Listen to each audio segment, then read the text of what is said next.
Welcome back to the show. We're going to talk a little more basketball now as we join our Kevin McPherson, our basketball insider. And Kevin, Mike and I talked a little bit about basketball and camp starting, but of course we know you know a lot more than we do in terms of what happened and what really was accomplished. So let's get started and talk about week one of camp. I think there are a lot of storylines there, Alyssa, especially when you've got 10 newcomers, there's a lot of unknowns and things that start to play out. Now that you've got coaches and players interacting in a more formal capacity than they've done since the season ended abruptly with that win over Vanderbilt back in the SEC tournament mid-March. So a lot of time has passed. I think the biggest storyline that comes out, obviously, is Isaiah Joe not taking part in the on-court activities in week one as he continues to pursue his NBA dreams, which means he's in the draft pool still. He has not hired an agent, as we know, so he's got until August 3rd. That's a week from Monday. So we're going to find out one way or the other if he's staying or going. But right now, he's still focused in on things like interviewing with NBA teams. There's NBA-specific preparation and training that goes into being a pro basketball player. And so while he's still in that process, he's focused on some of that. But then again, there's another aspect, the Underclassmen Advisory Committee. On the front end, they issue sort of the draftability status for specific players to make their decisions to get in the draft and declare. And then the second report's going to come out, which may help guide them to making a decision. And so if you're no longer in the draft, you no longer would receive a report like that. So there's several reasons why he's still in there. I know Hog fans are worried about the situation, but Joe's been back on campus since early June when it was voluntary workouts and strength and conditioning. So we know that he's also still serious about a return to Arkansas. We'll just see how it plays out this week. But I think that's the big storyline, Alyssa, with several more that we can talk about here. One of the things that stands out to me on this roster, I just mentioned the newcomers, this is the biggest Arkansas roster when you start talking height, length, weight, and you throw in the skill level and talent of some of these bigger players, and it may be the most versatile roster that Arkansas has put on the court in a long time. I think it's why you see a lot of the way too early top 25s coming from these national college analysts is because of some of those factors we talked about. So you can consider those things when you look at a roster or you see the roster on paper, but when you see it up close and in person, coaches are on the floor. There's some structure to what they're doing, and so you see those things live for the first time, and it's eye-opening. And just in the little bit of video that the University of Arkansas put out, you start to see some of those things kind of jump out at you. You're like, wow, this is a big team.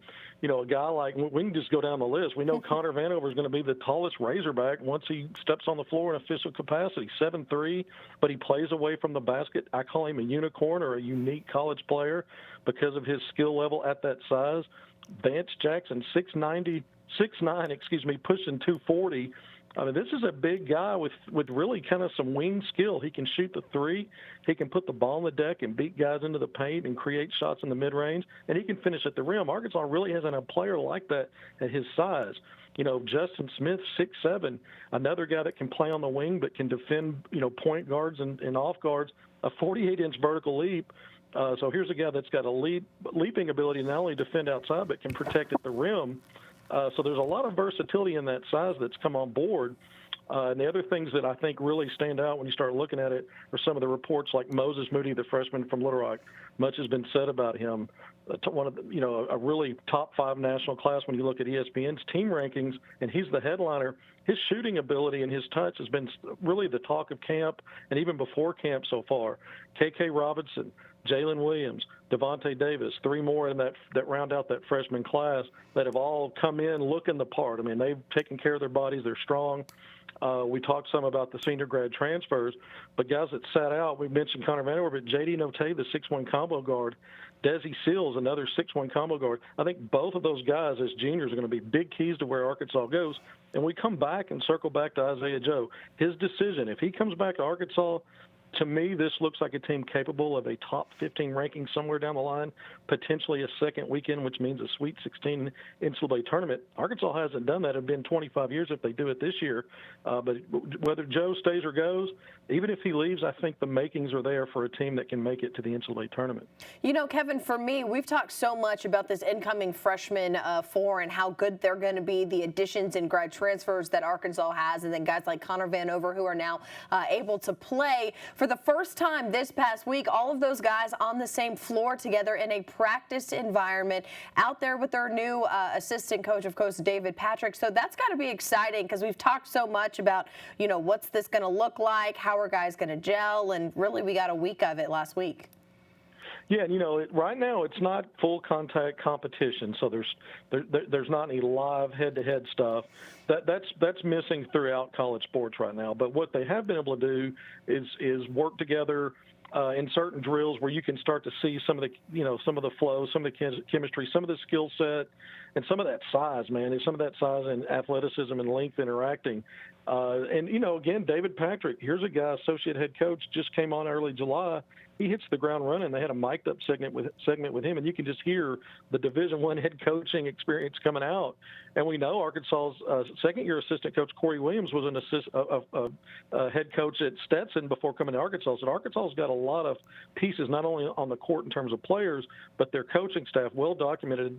Eric Musselman's vast experience at all levels of basketball, many years on the pros, international, and now his staff resembles and reflects a lot of that experience. I think Arkansas, when you look at it from both angles, coaches and players, is in a good spot in year two with Eric Musselman.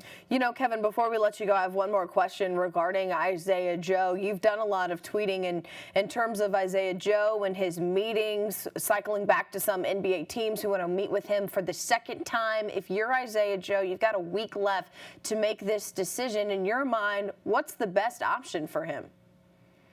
Well, there's more than one way to look at it. I think the uncertainty and the unprecedented times are what makes the decision more difficult. What I mean by that is we're not sure what a college season will look like, and there's the potential that there's not one or one that's scaled back tremendously.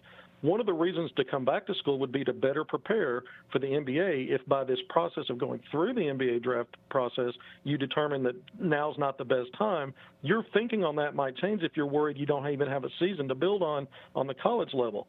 So there's that factor in there. So what's the best decision for him is taking on a new meaning this year relative to most years for any underclassman trying to make this choice. I think from what I've heard, just talking to scouts, and scouts aren't final decision makers, GMs are, they believe that this guy would go in the top 40, maybe top 45. That's guaranteed money for at least 2 years. Some of those contracts are close to, if not as good as back-end first-round money with guarantees in the amounts. So there's good reasons to come out if he feels like he's going to be taken in those spots. The fact that the NBA has gone beyond its proof of concept, that it can go from the bubble to actually playing, we're starting to see that in the past week with their scrimmages. The next thing will be finishing out a brief regular season before flowing into the playoffs. So the NBA is starting to show its ability to resume, where right now college sports still on hold. I think those things play in to a decision. Yeah, I think so too, and that is why you are our basketball insider, always bringing the knowledge. Kevin, we appreciate it every week. Thanks so much. We'll catch up with you next Sunday. Good to be with you guys as always. Thank you, Alyssa.